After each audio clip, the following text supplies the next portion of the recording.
G'day viewers, my name's Graham Stevenson and I'd like to invite you to come on a journey of creativity and learning and adventure through the series Colour in Your Life. There's an artist in every family throughout the world, and lots of times there's an artist deep down inside all of us as well.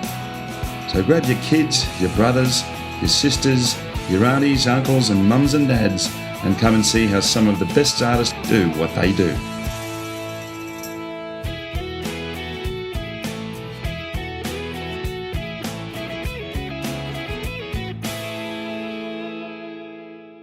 Well, hi folks, we're back at Colour in Your Life again. Good to see everybody once again. We're actually up in Brisbane in a beautiful little suburb called Runcorn, and we're actually in this really beautiful petite little area, little natural area in the suburb.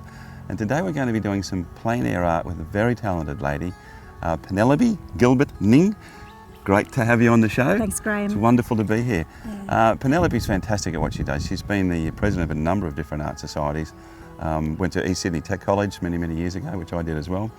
Tell me a little bit more about your past and what you've been up to. Well, it's a very diverse past. Yeah. I travelled to Papua New Guinea, met my husband, stayed there for 13 years, came back to Australia, had my children, moved down here, then joined the societies and became president of two societies, RQAS and the Pastel Society of Australia. Yeah. And you've travelled pretty extensively actually doing, I mean, one of the things that we'll mention today is that you do workshops with a lot of people and are very successful as a teacher as well. And your passion really is plein air, isn't it? Plein air, definitely. I want to encourage people to work from looking at something rather than from photos. Yeah, very much so. I mean, we were discussing this just before, and it's, you can look at a photo, but it's a bit of a dead shot. Anybody can take a photo. But when you're out doing plein air, you really got to know your light and your colour and everything that goes along with it. And your eyes. The eyes are amazing. Yeah, and I think just the sheer joy of being outside as well. I mean, here we are, it's a magnificent day today. We are literally in Queensland it's in winter. Yeah, it's fantastic, isn't it? And we're in the middle of the city basically in this beautiful little natural setting. Yeah. You can hear the birds, the butcher birds, I mean the wrens, it's just a fantastic spot.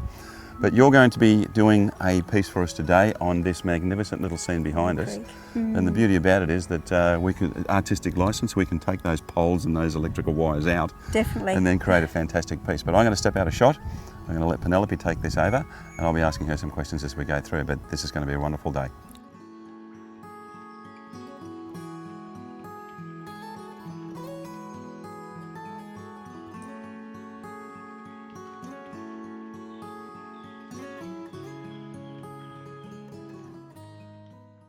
All right, Penelope, now with the setup that you've got, as we were discussing before, you really are the gadget girl. I am. You've got just tons and tons of stuff that you take out, but it's all really practical stuff. Practical stuff to make help this work. me. Even the umbrella, which is a fantastic idea. Yeah. Now, the little gadget you've got around your neck, can you explain that to me? Yes, it's the view catcher, and it's a 5 value as far as the tone, so it helps you with your tones in your actual painting. So you set the size of your painting, which is this frame. I'm doing a portrait frame of my design rather than the traditional landscape way, because I quite like that format. Yeah. So I set it to that size, and then I would look at the scene and move it around to find the composition that I think will work the nicest. Close up you see more, further away you see less. That's how you work with it. And you basically get to the stage where you're happy with it and you just hold the distance of the composition. Yeah, so I'm pulling it back closer because I want a bit of foreground.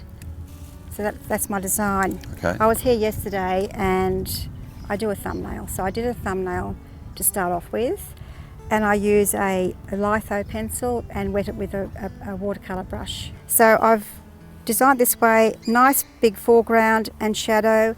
We've lost the shadow at this stage, but I can remember what it was like, and that's what plein air is all about. What grabs you in the first time, you keep that in your mind and memory. If things change, you still have to remember how it was. I then go halfway with my mark making, and I'll do the same on here. Okay, so this is how we start. This is how I start. Okay, you can't get a much better office than this, can you? No. That's like, okay. It's just amazing place. How long has this been going on for? Forever. Now, you were saying before that your mum was a big influence. She was. Well. We used to go plein air painting. Probably I was about 12. Yeah. I started going with her. She never taught me. We just went together, just enjoyed it. What I've got to do is look at placements. I do not want anything to exit on the halfway or that halfway here. Okay. With my mark making. I'm using a pencil, a 2B pencil. And what's the GSM on the paper? This is a 300 GSM. 300. Okay. Specially prepared paper for pasteling on. It's got a sanded surface. Oh, okay. It's rough.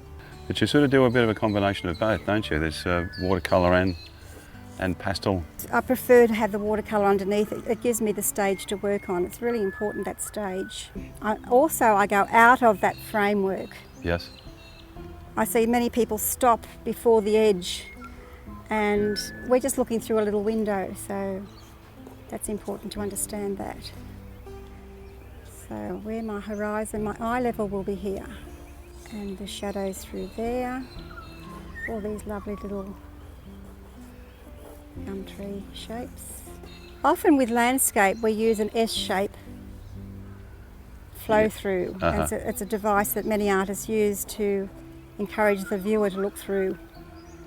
I'm going to have some of these grasses will come up and connect my foreground to my midground. Yes. And my background. So I plan all this in my head.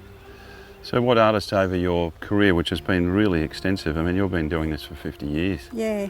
I mean, my It goodness. makes me sound so old. But you only started when you were 6. I mean, I have to Three. put that in. Three. She was very young. I was very young. But who in that time has probably influenced you the most? Well, in college years, it was Van Gogh. Uh-huh. I just loved his freedom and that complete joy of He was colour. he was definitely the epitome of plein air, wasn't he? Yeah. Go out. Yeah, all that period of time of artists, yeah. So you've got a clover palette there. This is my little gadget. It's fantastic, isn't it? So, great for packing up. Yeah. I mean, everything in plein air has to be pretty compact as it is anyway. But yeah, and the beauty of this can be for right and left-handed people. Okay. You can pull that out and turn it around. So and you've got a fairly limited colour palette there as well. I do. I've got a cool and warm yellows, Mhm. cool and warm reds, and the same with the blues. There you go. So there's different variations of reds in there as well. Now, don't think of the sky, trees, and all the other shapes. It's shapes. Mhm. So we do our big mass shapes and our little shapes. Yep. So it makes it more of a design. Keep your sky area as light as possible. If you keep it light, you've got further scope for your tones. If you go dark with your sky, you lose that chance of variation of tones from light to dark. Uh-huh. And it's a very flat sky. Sometimes we get a bit of cloud. Yeah. So there's choices, isn't there, what colours to use. Everyone always says, what colour am I going to use? Well, a bit like perfume, it's choice. Oh, that's a good way to look at it. It really You is. know, because what works for one person doesn't for another. Yes. So what sort of brushes are you using there? It's a watercolour brush. Yeah. An old one, because this surface will chew it up big time. This is really designed for watercolour and pastel. It's got It is. there's tooth in the paper. Yeah, the tooth, yep. There's some lovely, and from memory, particularly through here, was a lot of yellow light Yeah. coming through there and then down through there. So what I'm doing is looking at those border shapes. Yeah. Keep it wet as long as possible so it all merges a bit. Sort of let the water and the paint do their job. Yeah. So where would be one of your favourite places that you've been painting throughout the world? Because you've travelled extensively. I mean, you basically judge shows all over the place. You do tutoring. You've been to the Greek islands, judging lovely. the New Zealand Pastel Society, demonstrated all over the world at the International Association of Pastel Societies. I mean, what's your frequent flyers like? I don't bother with it. It's like all the travelling, my goodness. Yeah, no, it's lovely. And what a lovely way to spend your time in life. Yes. Artists can really mix with all types of people. It's Yes. fantastic. Yes, you impart so much joy into other people's lives. I'm just going to, I think I'd like to have a bit more magenta in there. I just love how watercolour runs and does its thing. Yeah. You've got to keep it pretty strong pigment because it dries lighter being watercolour, and so to get when your pastel goes on top, to make sense of it. If it's too pale, it's not going to work. Yeah. So you're sort of saying be a little bolder than you normally would. Yeah, very strong pigment as much as. That's why I have the pan. These ones, not the pan ones, because you can afford to put that paint on pretty brightly. So you've got a series of paintings called Afternoon Light at Bulimba. There's a couple of them. And this is the same creek that we're at the moment. I go to different locations. There's one that's just down there a bit. I did an afternoon one, afternoon light, and I've gone along the actual creek many places into 8 Mile Plains as well. Yeah, you've been out to Stanthorpe? Stanthorpe, oh, that's a lovely place. I'd like to live there actually. It'd be really nice. There's one picture that we're just screening up called Quart Pot Creek Morning. Oh, that's right in town. Pretty area, isn't it? Pretty place, Yeah. and it was flooding at the time we were there. Just beautiful. The water came up very high. And then you obviously ran across the local shearing shed at the same time. We go onto a man's property. It's beautiful. John lets us go on his property. My friend Betty and I, we organise this every year to go up to paint there. And all artists kind of meet us there, and we go off to these different locations. That particular place with the shearing shed is on his lovely property. Oh. So I'm absolutely loving the colours you got there. Isn't this lovely? That's brilliant. Just, I love it. Just beautiful. Paint. Yeah, it's just great. I love the colours in the background. It's just beautiful. They will dry lighter, as I said, because the watercolour always dries lighter. Very bold. So we just let that dry now? We'll let that dry. It won't take too long. That's okay.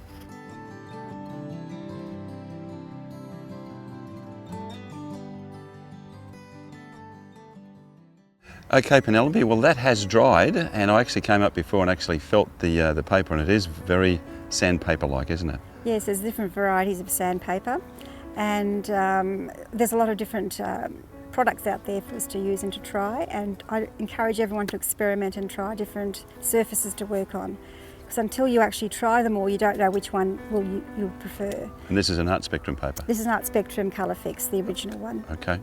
So where do we go from here once the colours have dried?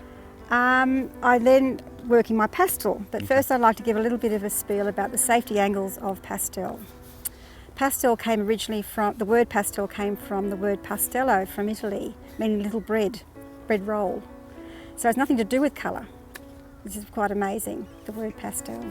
So the history of pastel goes right back to the caveman. They used the pigments from the earth. And Leonardo da Vinci, of course, was very well known for his Conti. And then going into the 18th century, people like Rosalba Carrera, a female portrait artist in Italy, she was very well known for doing her portraits, and we get inspiration from her work. Her edges, to dream for. But first of all, the actual safety of pastel to think about. Do not blow your pastel. It'll go up in the air and you'll inhale it and go into your lung, and it sits on the lung like aspergillosis. I'm asthmatic, so I have to be very aware of the actual dust that's floating around. Yeah. So you tap it on the back or jump it up and down so the pastel dust falls down, and I've got a little thing here to collect the dust, and I collect it afterwards in a little container, and I make another pastel out of that dust when I get enough. Okay. Just add water to it. It's got a binder in it, gum taconeth, and there's other new type of binders they use to hold the pigment and the talc or gypsum they use in there. There's a whole lot of different brands of pastel to be aware of. I'm wearing gloves. I used to just use a barrier cream, and if you do use a barrier cream, rub it into your cuticle. That's the area that the pigment will go through into your bloodstream.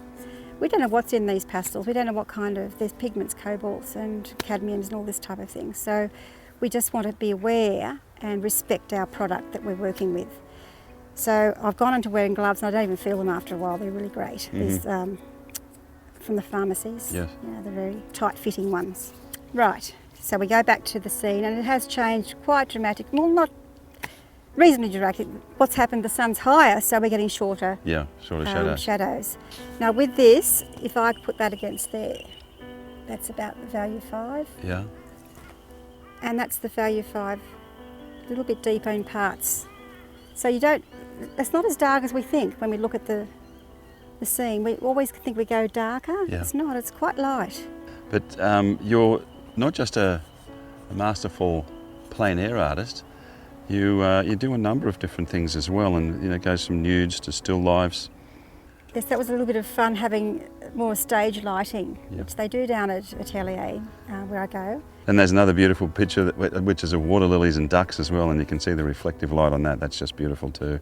You don't always know until you put the colour, the tone up, if it's the right one. So I always suggest to my students, just try something. If you feel that's the colour to go with, just put it on and see.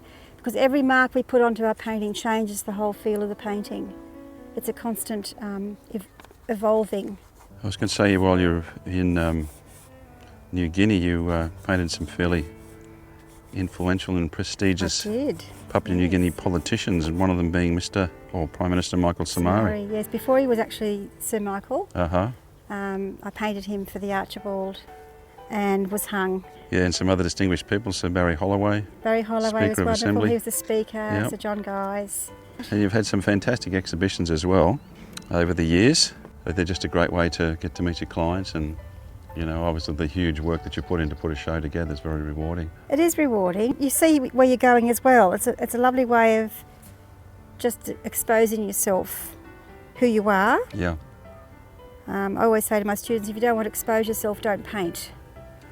Oh, there you go. Okay. Okay, because it's going to happen anyway, isn't it? Because it is. It exposes you big time. Now, what I'm doing here is light against dark. So I'm going to do here dark against light. Okay. So I have a play with light against dark and dark against light all the time, thinking of variation, because I think I always attune painting to music. There's a musicality in a painting that you must have a feeling of flow, rhythm. So we are actually musicians when we paint. My music is my art, and my art is my voice. Yeah. It's a way of expressing myself. I noticed that with pastels that you keep all of your colours, your reds in one spot and your blues in one spot and your greens in one spot. Yeah. They'd be all over the place if you didn't, wouldn't they? Yeah, well I keep families of red, families of purples and the warm blues, cool blues, and then the neutrals. Okay. And the neutrals are what makes everything sing. There's lovely light there against all these lilies that are here. It's just lovely. This is what's so nice about working on location. You see the landscape before you changing, and you can add to it, and it's just a joy. Well, you can probably hear the sounds of the trains and the planes and the cars about us, but the beauty about it is that you are still in the middle of the city painting this wonderful scene in this creek. So it's sort of like you can go just about anywhere and do this. This is it. Yeah. You don't have to travel very far to find something to paint and enjoy. Yeah. And ideally find a painting buddy, someone to go with you. Yeah. So I haven't got into my tickler yet, have I? What have I done with my tickler? Yes, what happened to the tickler?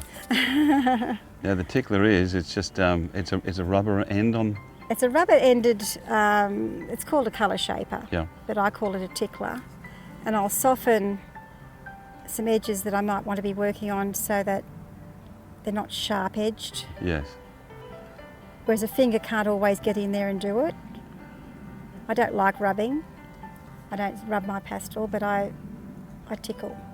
You can see the wonderful depth of field that you've created just with those few colours. It's wonderful. Yeah, so I've got to do my foreground now, and then I'll go back into that area. Yeah. Reflections are deeper in tone. Yeah, with the actual light bouncing off the object. Yes. That's the colour of the water too. It has to be deeper in tone to that. Yeah. Now, this area here, it'll be cool, because it was earlier that we're talking about. It was a much cooler shadow, and that was walked through there. So little bits of that red will show through. And actually, by doing that, it actually pulls the viewer directly into the middle area. Yes, yeah. I want to have just an impression in the foreground here of sporadic type of grass. It's very overgrown. Yes. Now, for people that would be interested in doing some of your plein air workshops, and you've been overseas teaching these as well, a lot of fun. You learn a great deal from Penelope. She's a very talented woman. I love travel, and I was fortunate to go with Artemis Tours to the Greek Isles twice now, and a magical place to go and paint. Fantastic, the locations we go to, the different islands and that type of thing. Now, they can get in touch with you at your website, which Sure is? can. PenelopeGilbertNG.com.au. Fantastic. And you also do commissions as well. Yes, And in the site as well, you actually have a cart, it's like a shop, I do. that you're actually selling the work in there, so people can go in and have a look at what you're up to, Yes. and then be part and parcel of this wonderfully talented woman. It's interesting, you know, as an artist today, we have to not only be good at our craft, we have to teach, write books, build our websites, sell our work. We do the whole lot, which is really an interesting thing. Last century, you had someone that looked after you. This is what I'm doing now is the jewellery last minute assessment of where I'm putting my balances. Yes. I'm looking here at the balance of this mass with this. Sometimes you can turn it upside down or get a mirror and look at it over your shoulder to see where there might be imbalance. Yeah. Now, a little bit of light on this water lilies. It's very strong now, isn't it? So we'll just bring a little bit of... And they're smaller back there, that'd be littler. A little bit more.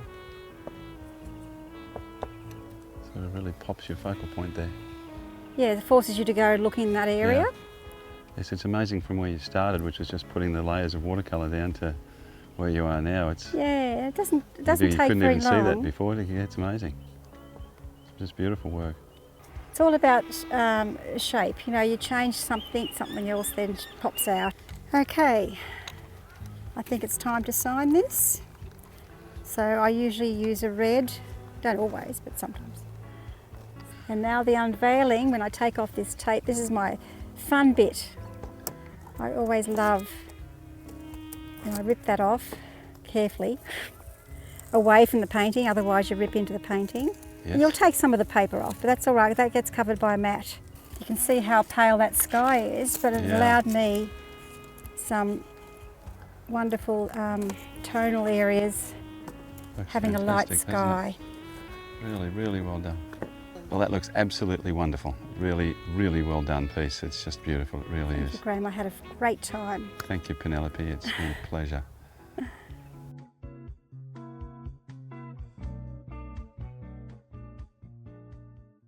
Well, okay, guys. Well, as you can see, a beautiful location, and the work is absolutely superb. Penelope, had a great day with you. Thanks so much, It was Graham. really wonderful. Oh, Very, very beautiful. talented woman, and this is a fantastic location. Plein air. I mean, get outside, enjoy the Do it. world, and Yeah. paint at the same time. Yes, It's a lot of fun. It really is. Now, your website address is? it's Penelope Gilbert-Ng, all one word, .com.au. Go and talk to Penelope about what she does, workshops, commissions. This is really fun. If you wanted to travel with Penelope and do this, I suggest you go in and have a chat to her. You can come and see us, obviously, at Facebook and on our YouTube page, and also at colourlife.com.au. But before we go, as we always say, remember, make sure you put some colour in your life, guys. We'll see you next time. We had a great day. Bye now. See you soon.